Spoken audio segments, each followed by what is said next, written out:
The Dominion flagship Eternal Glory drifted above the Pelian homeworld like an executioner's shadow. Supreme Commander Varric stood on the bridge, 4 eyes trained on the tactical hollow, with the practiced board precision of a ruler who had never known defeat. Another system subdued. Another civilization folded into the Dominion's order. 3,000 years of empire had calcified into routine, and, to Varric, into an intolerable boredom. "Status report," he said, the rumble in his voice carrying the quiet gravity all highborn Zarn used to end conversations. Lieutenant Mira approached, datapad in tentacled hands. "The Paxian resistance has been crushed, Supreme Commander. Their capital ships attempted to flee to the Outer Rim, but our Hunter-class interceptors eliminated them. Total casualties on our side, 0. Varric's lips pulled into a smile that was almost humor. "How disappointing. I was looking forward to writing condolence messages today." Mira's 3 eyes blinked in quick succession, an expression of confusion among her people. Despite serving under him for 6 cycles, she still struggled to take Varric's sarcasm in stride. "There is no need for condolence messages if we suffered no casualties, sir." "Yes, Mira, that was the joke," he replied, suppressing a sigh as the bridge returned to business. A ripple of suppressed laughter skittered from the weapons console. Draz appreciated the commander's wit. Varric let it pass. He preferred to keep his crew useful rather than fond. "Begin planetary occupation procedures," he ordered. "Extract resources, conscript the able-bodied, install a puppet government, and activate cultural suppression protocols. I will not have another uprising like Nexus." "Aye, Supreme Commander." The crew moved with the seamless efficiency of a machine well-oiled by conquest. Through the panoramic view screen, Varric watched the Pelian world hang beneath them, once oceans and green continents, now scarred by the precise, indifferent geometry of orbital strikes. The Dominion's pattern repeated itself across hundreds of systems: arrive, fight, win, move on. Varric was about to return to his reports when a dry voice called from a console. "Supreme Commander, an anomaly at the edge of the system." Varric blinked. Anomalies were common, hardly worth interrupting his day. "Specify." "It appears to be a wormhole formation," the senior sensor officer said. "But unlike any cataloged, it's unusually stable, and something's emerging." Interest rare and sharp uncoiled inside Varric. He moved to the sensor bank. The bridge hushed. The main viewer swung from the marred surface of Pelian to the system's outer darkness, where a vortex of purple and blue light writhed like a wound in the void. From its maw, a single ship resolved. One vessel, alone. A sneer formed. Is that the best the Paxians could summon? One ship? But as the vessel fully congealed from the vortex, Varric felt something. An inexplicable, uneasy prickle, to which his ancient instincts paid attention. The ship was massive, nearly half the length of the Eternal Glory itself. Where Dominion and Allied hulls favored sweeping grace, this one was blunt, utilitarian. Armor plates like a fortress, angular and unadorned. Its proportions were wrong for any entry in the Dominion database. "Trell!" Varric barked. "Analysis." The sensor officer's tendrils danced over his console. "Sir, hull composition unknown. Armament array, numerous non-standard. Power output. This cannot be right. Their reactor signature exceeds the Eternal Glories by a factor of 3. A low murmur threaded the bridge. Varric's gaze sharpened into command silence. "Hail them. Pell open the channel." Static purred, then cleared. Varric straightened, ceremonial armor catching the bridge light. "This is Supreme Commander Varric of the Zarn Dominion flagship Eternal Glory. You have entered Dominion-controlled space without authorization. Identify yourself immediately or be destroyed." For a long, tense moment, the unknown vessel held its position. Then the view flickered, resolving not a machine but a face, smooth-skinned, pale, almost shockingly simple. 2 eyes, 1 mouth, 2 arms, no scales, no chitin, no cultural ornamentation that Varric could parse. It wore a dark blue uniform, insignia unfamiliar.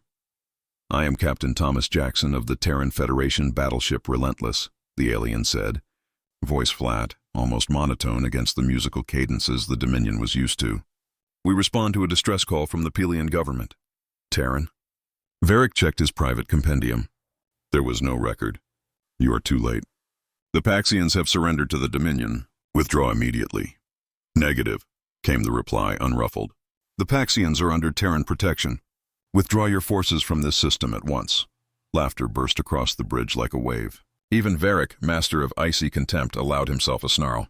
One ship defying a Dominion fleet. Admirable bravery, Captain, but foolish, he said. We have conquered over 500 worlds.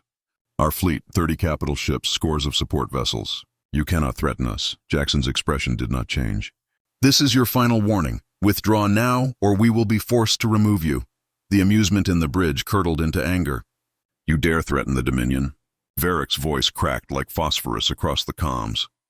Target their vessel, Draz said, tentacles poised over the weapon matrix. Disruptor banks charged, quantum torpedoes armed. Varric's smile widened, razor teeth bared. Fire at will. The Eternal Glory unleashed its main batteries. Green disruptor lances that stitched through void, and a volley of quantum torpedoes that streaked blue fire as they accelerated. The bridge watched the ballet of destruction take shape, and then, in a heartbeat, everything changed. What happened next?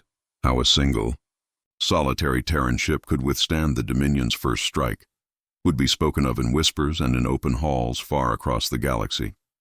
In that moment, as green beams met an unknown defense and torpedoes vanished into fields the Dominion had not dreamed of, the course of galactic history began to bend.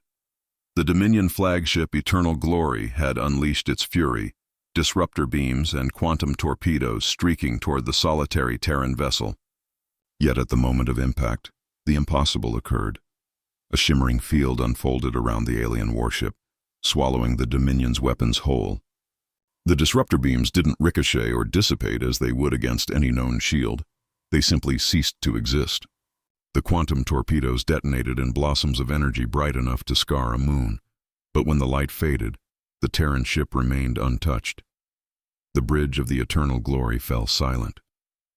Even Draz, the weapons officer, whispered the word that hung in every mind.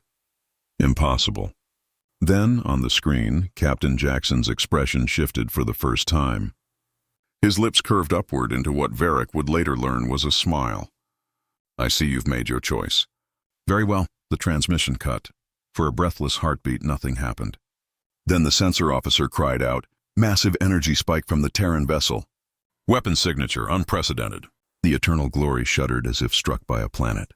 Consoles flared, alarms shrieked, and crew members scrambled to their stations.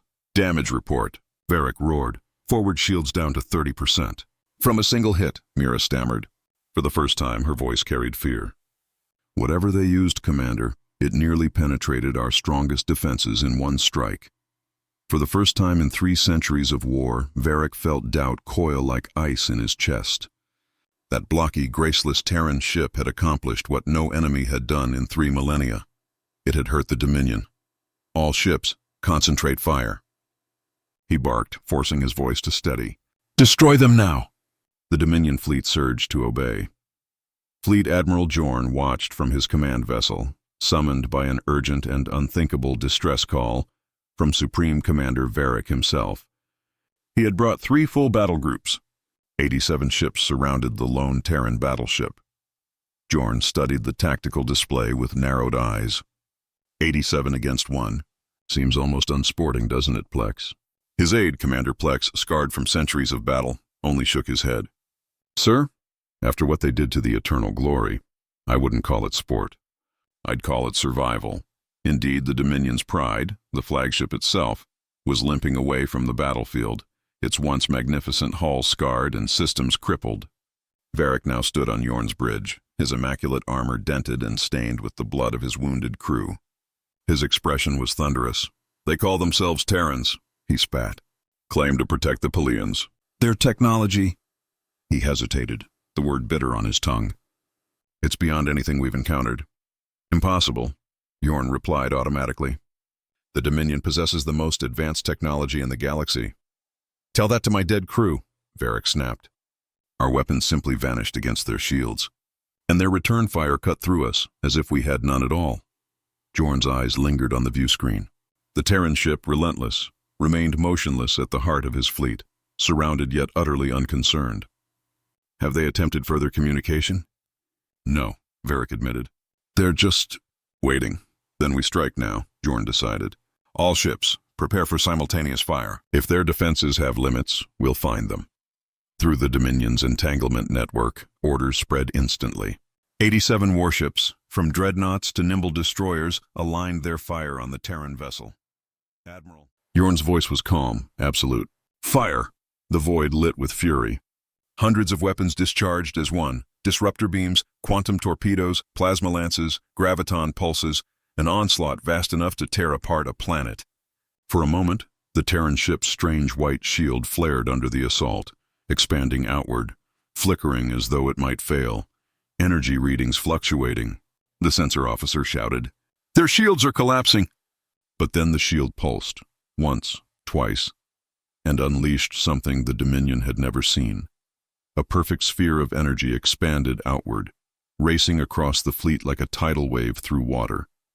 It touched hulls, flowed through decks, and in its wake, everything died. Weapon arrays fell silent. Shields collapsed. Engines guttered out. 87 Dominion ships drifted helpless in the dark. What's happening? Yorn demanded. Consoles sparked, lights dimmed to emergency red, and his fleet, the pride of the Dominion, hung powerless before the enemy. Some kind of energy pulse, Plex shouted, fighting a dead console. It's disabled weapons, shields, propulsion, everything. We're sitting targets. Jorn turned toward the main view screen in disbelief. The mighty Dominion armada was now nothing more than debris waiting to happen. That's not possible, he whispered. No weapon could do this, not without annihilating us. Admiral, the communications officer interrupted. We're being hailed by the Terran ship. Jorn exchanged a stunned glance with Varric. Put it through. The view screen filled with Captain Jackson's face. Calm, cold, merciless. Admiral Jorn, I presume. Captain Thomas Jackson of the Relentless, he said, voice steady as stone. Your fleet's offensive systems have been disabled.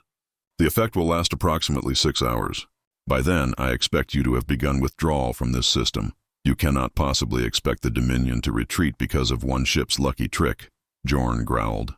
Jackson's eyes hardened, his voice carrying the weight of certainty. This wasn't luck, Admiral. It was restraint. The pulse we used was tuned to disable, not destroy.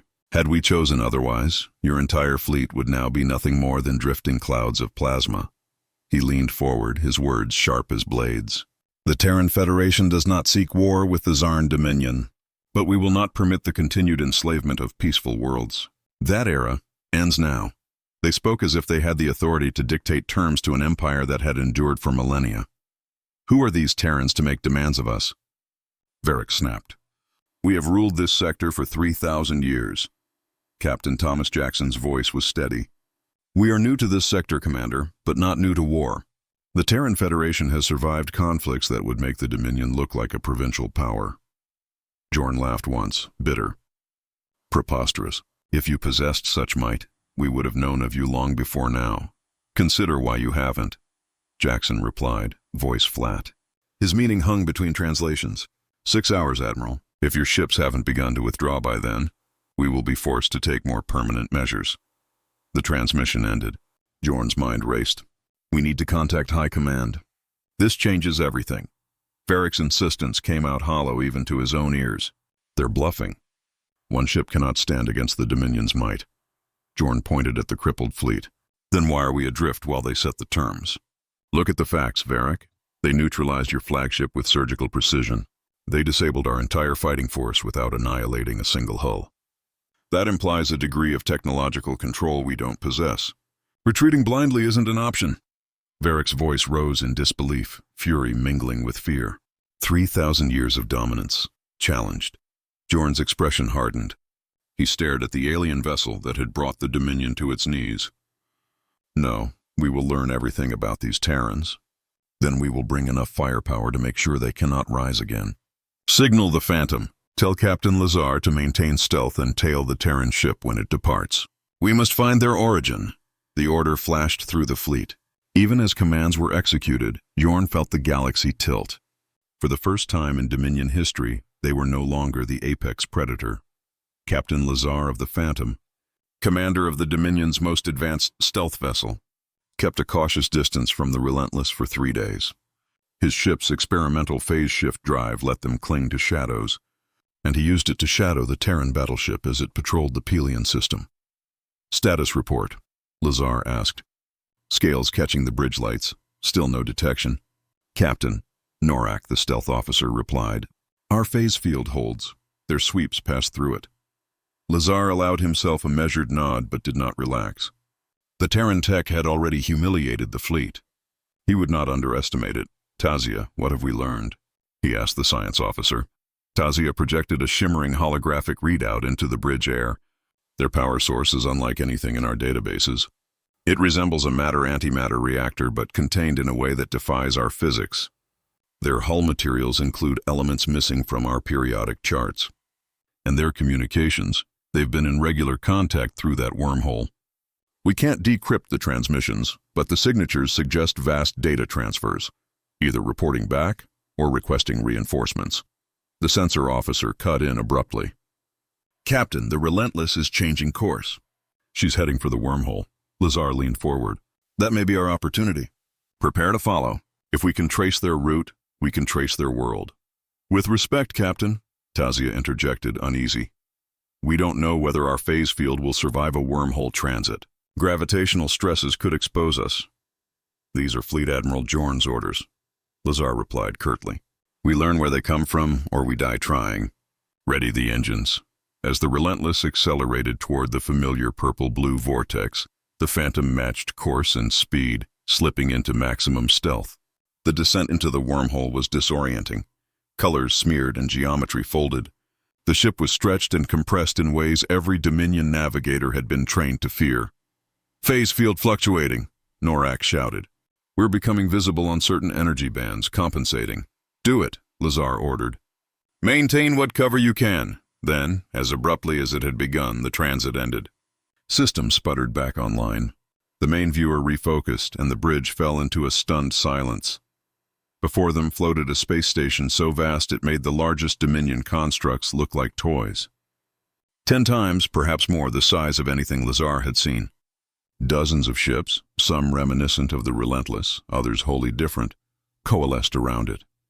Beyond the orbital sprawl, a planetary system unfolded unlike any catalogued. The third world from its sun blazed with energy and lattice-worked with orbital platforms, shipyards, defense satellites, and habitats that extended past a single moon. Population estimate, Lazar whispered. Tazia's eyes flicked over readings twice before she answered. Based on energy output and structures, roughly 12 billion on the planet, with another 3 billion in orbital habitats. Total about 15 billion, Lazar's breath caught. The entire Zarn Dominion, spread over hundreds of worlds, counted barely over 20 billion. This single world rivaled civilizations in scale and industry. Norak, status? Lazar demanded. The words felt absurd against the immensity before them. Our phase field failed. We're fully visible, Norak replied, urgency flaring. Before Lazar could order evasive maneuvers, the Phantom was wrapped in a rolling blue energy envelope on the viewer. Multiple Terran vessels, Relentless among them, pivoted and converged on the Phantom's coordinates. Tazia's whisper came like a verdict. They know. They know we followed them. Lazar's hands tightened on the console. For the first time in his career, he felt true apprehension. The Dominion had followed, and now the hunted watched the hunters. The communications console chimed with a tone that carried more inevitability than surprise. Captain Lazar gave a short nod, and the connection opened. On the screen appeared Captain Jackson of the Terran Federation. His expression carried the unmistakable curve of a smile. Yet to Lazar, it looked more like a predator baring its teeth than amusement. Captain Lazar, I presume, Jackson said smoothly. Welcome to the Sol system, home of the Terran Federation. We've been expecting you. Lazar's eyes narrowed. How did you detect us? Our phase field is flawless. Impressive, Jackson admitted with a nod. But flawed. It generates gravitational ripples subtle enough to pass unnoticed by most, yet not by us. We detected you the moment you began your pursuit, and we allowed it. Allowed it? Lazar repeated, baffled. Indeed, Jackson said. Fleet Admiral Jorn needed to understand what he's facing. Now you can return and deliver a message. His expression hardened. But understand this. The coordinates of this system will be erased from your navigational memory. Without our permission, you'll never find your way back. Lazar swallowed his indignation. What message am I to deliver? Jackson's voice was clear, unyielding. The Terran Federation is expanding into this sector. We will not permit the subjugation of sentient species. The Dominion's age of unchallenged conquest is over. The screen split, displaying the Federation's might in brutal clarity. Orbital shipyards forging warships that eclipsed even the relentless. Defense platforms armed with weapons far beyond Dominion comprehension. And perhaps most alarming of all, hundreds of permanent wormhole gates, linking to destinations unknown. This is but one of our worlds, Jackson continued. We prefer peace, but we are fully prepared for war. The choice belongs to your leaders. The transmission cut, leaving the Phantom's bridge in stunned silence. If these readings are accurate, Tazia whispered, and this is only one world. I know, Lazar interrupted grimly. The Dominion isn't facing a new species. It's facing an interstellar power greater than ours. He straightened in his chair, voice steady despite the weight pressing on him. Prepare a full report for Admiral Jorn. Every scan, every word. High Command must see this. Escorted away by a squadron of Terran ships more advanced than the Relentless, Lazar looked back at the gleaming blue world. For the first time in his career, he felt certainty, not of victory, but of an ending. Unless the Dominion found a way to crush this Federation quickly, its era of supremacy was already over. The High Council of the Dominion Grand Strategist Valar stood before the chamber, her ceremonial armor gleaming beneath the white lights of the Hall of Decisions. Behind her, holographic displays showed battle simulations between Dominion fleets and Terran forces. Each projection ended in the same way: Dominion annihilation. This cannot be tolerated. High Chancellor Zyron thundered, his lined face twisted in outrage. Are you telling us this upstart civilization has rendered our fleets obsolete? Valar remained impassive. She had spent 6 cycles dissecting the Phantom's report, consulting with the Dominion's finest scientists and tacticians. Her conclusion was inescapable. The evidence is undeniable, she said evenly. Terran technology surpasses ours by at least 2 centuries. Their weapons, defenses, and faster-than-light systems are all beyond our capabilities. How is this possible? Demanded Councillor Mez, the Council's eldest member. The Dominion has ruled unchallenged for 3,000 years. We have absorbed the knowledge of hundreds of conquered races. How could we have missed them? Because they were not here, Valar explained. Our analysis of their wormhole technology suggests the Terrans originate from a distant region of the galaxy, perhaps even beyond. They have only recently expanded into our sector. Fleet Admiral Jorn, newly elevated to Supreme Commander, stepped forward. His voice was iron. What are our options, Grand Strategist? Surely the Dominion can devise a means of overcoming them. Valar gestured, shifting the hologram to display 3 scenarios. First, a full-scale assault with our entire fleet. Probability of success, 7%. Losses, catastrophic. Shock rippled across the chamber. Second, countermeasure development. Our scientists estimate 50 to 70 years before we can match Terran technology. By then, they will be even stronger. And the third? The Chancellor pressed. Valar drew in a slow breath. We negotiate. We establish diplomacy with the Terran Federation. We pursue coexistence. The chamber erupted in fury.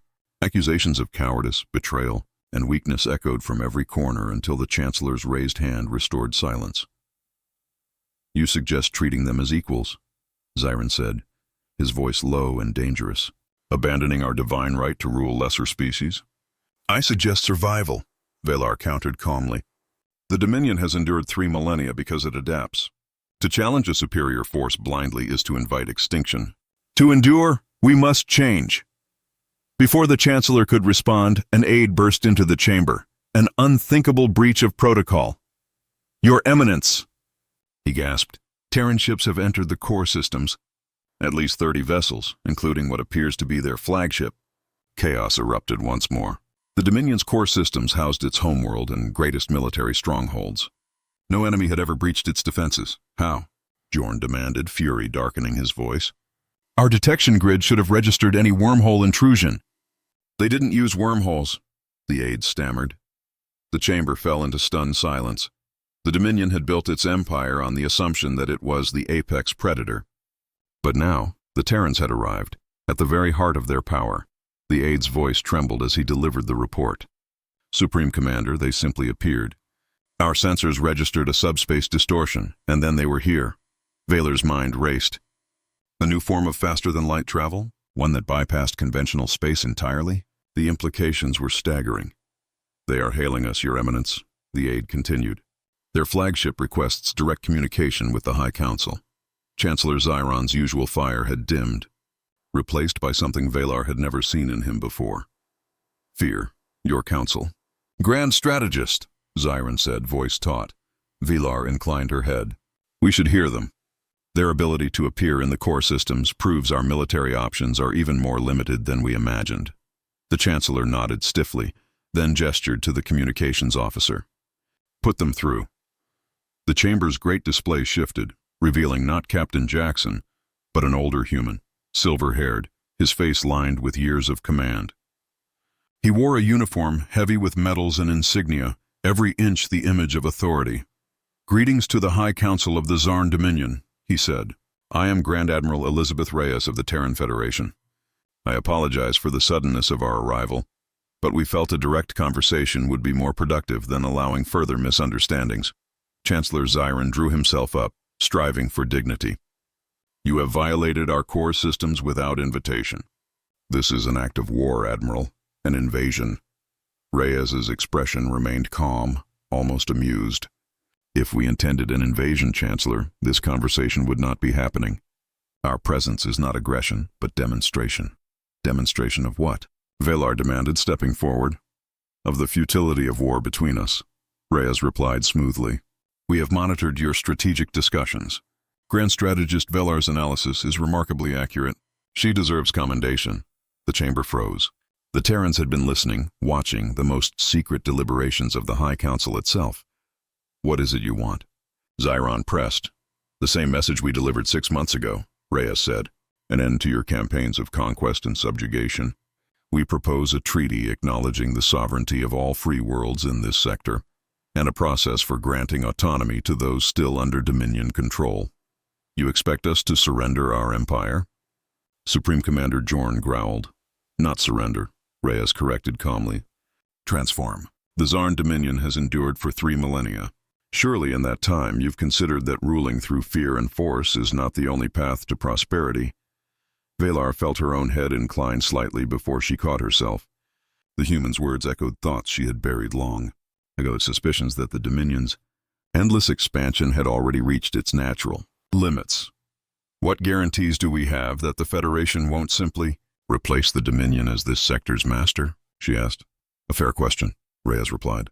"The treaty would include mutual defense, limited technology exchange, and the creation of a multi-species council to oversee sector-wide affairs.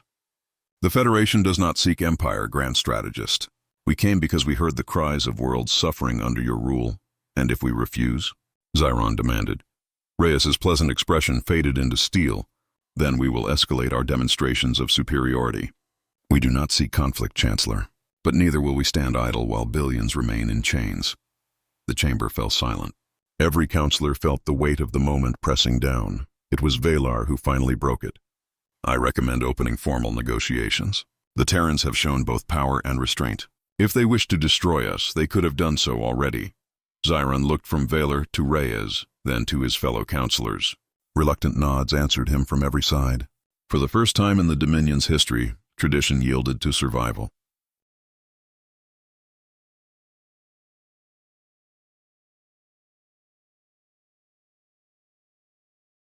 "Very well," he said at last, his shoulders sagging. "The Dominion will enter preliminary discussions regarding this treaty. But understand this, Admiral. Zarn do not forgive easily. We enter this era not by choice, but by necessity." Reyes inclined her head. "Few great changes in history come by choice, Chancellor. But the greatest civilizations are those that adapt. I believe your people have that potential. My diplomatic corps will reach out within the day to begin formal talks." The transmission ended. Silence lingered in the chamber, heavier than any war drum. Fleet Admiral Jorn moved closer to Valar, his voice low. "Do you truly trust them?" "Trust must be earned," Valar replied. "But their actions so far suggest sincerity. They could have annihilated us 6 months ago, yet chose restraint. They could have stormed our homeworld today, yet came with words instead. And what of our Dominion?" Jorn asked bitterly. 3,000 years of history, what becomes of it?" Valar's gaze lifted toward the stars beyond the chamber's towering window. History isn't ending, Admiral. It is changing course. The Dominion has always boasted of its strength. Perhaps now it will learn to boast of its adaptability. News spread swiftly through the Dominion, of the Terrans, of the treaty, of the end of an age. Responses were divided, outrage among the proud, relief among the weary. But across 100 subjugated worlds, most loudly on the recently conquered Paxian homeworld, celebrations erupted. For the first time in living memory, there was hope, and all of it began with a single Terran battleship entering a battlefield where no one had dared oppose the Dominion for 3,000 years. The galaxy would never be the same again.